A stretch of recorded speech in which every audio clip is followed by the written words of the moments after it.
రెత్తు నుండి మొద్దు నుండి శివుడు పుట్టెను. ఏంటట?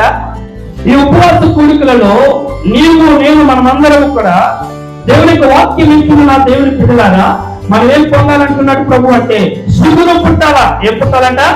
శివుడు పుట్టాలా. అదే పరిశుద్ధ గ్రంథాన్ని మనం ఆలోచిస్తే సంఖ్యాకాండము 11వ అధ్యాయంలో 8-9 వచనాల్లో మనం ఆలోచిస్తే 6-7 వచనాల్లో దేవునికి వాక్యం చెప్తా ఉంది. 12 గోత్రాల నుండి అప్పటికి మోషే అహరోనులు, మోషే ఏమో ప్రవక్తగా, అహరోను ఏమో యాజకుడిగా ఉండి పరిపాలిస్తున్నారు. ఎవరికంటే తెలుసా? ఇశ్రాయేలు ప్రజల్ని ఎర్ర సముద్రం దాటించారు, అరణ్యంలో నడిపించారు, బండ దగ్గరికి నీరిచ్చారు, అనేకమైన అద్భుతాలు జరుగుతూ ఉన్నా దేవుడు శోధించడం ప్రారంభించారు.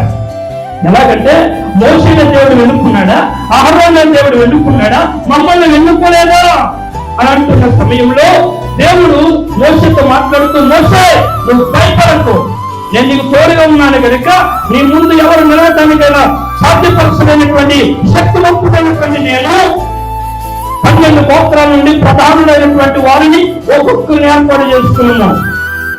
లేని గోత్రముల నుండి నీవు ఏ కర్ర అయితే చిగురిస్తాదో, ఏ కర్ర అయితే కాయ కాస్తుందో, ఏ కర్ర అయితే ఆకులు వేస్తుందో ఆ వ్యక్తిని నేను యాజకుడిగా నిలబెట్టబోతున్నాను. ఈ 12 గోత్రాల నుండి 12 మందిని దేవుడు ఏర్పాటు చేసుకున్నాడు కదా. అయితే 12 గోత్రాల నుండి 12 మంది 12 కర్ర తీసుకుని వచ్చి సాక్షపు గుడారము దగ్గర అక్కడ రాయబడుతుంది. సాక్షపు గుడారములో పండగ ఉదయము కల్లా, చెప్పండి, ఉదయము కల్లా అహరోను కర్ర. ఏంటట? చూడండి 7-8 వచనాలు కూడా చివరి వచనాల్లో చదువునట్లయితే మరునాడు మోషే సాక్షపు గుడారంలో వెళ్ళి చూడగా లేవి కుటుంబమైన అహరోను కర్ర స్వీకరించి ఉండేవి. హల్లెలూయా. ఈ ఉపవాస కూడికలను ఏం చేయాలంట? దేవునితో సంబంధాన్ని కలిగి ఉండాలి. ఉపవాసంలో దేవుడు మనతో మాట్లాడుతాము. దేవుని స్పర్శ, దేవుని మహిమ, దేవుని ప్రకాశవంతమైనటువంటి స్థితిని మనం పొందుకునేలాగా ఉండాలని ప్రభు మనం కోరుకుంటున్నారు. మోషే మీద చూడగా అహరోను కర్ర స్వీకరించింది. ఏం చేసిందట?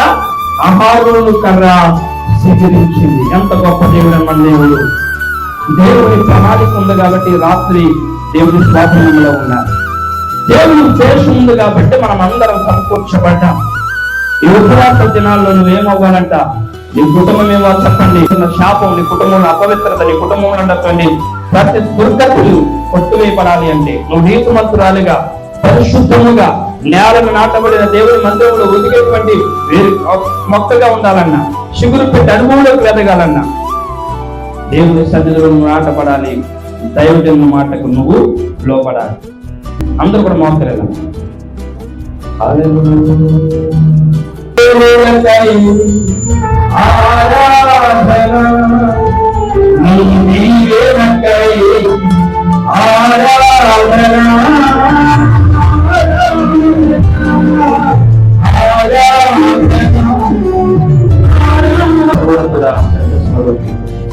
నీ సన్నిధి అందరికీ చూశాడు. నీ కృపశాతాన్ని ఈ దయచూపు నడిపించు. ప్రతి ఒక్కరి జీవితంలో చిగురు పెట్టి అనుభవం నడిపించు.